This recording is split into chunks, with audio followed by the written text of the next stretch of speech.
You ask Tiger to calculate. This deals with linear inequalities with one unknown. The final result is x equal or greater than 20 over 3 equal or greater than 62 over 3. Let's solve it step by step. Group all constants on the right side of the inequality. Add 15 to both sides.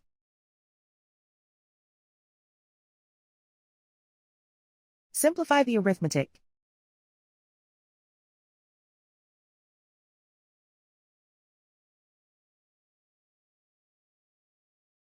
Isolate the x. Divide both sides by 3.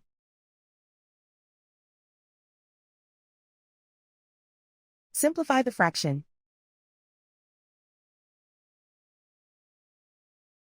Plot the solution on a coordinate grid. And so the final result is x equal or greater than 20 over 3 equal or greater than 62 over 3.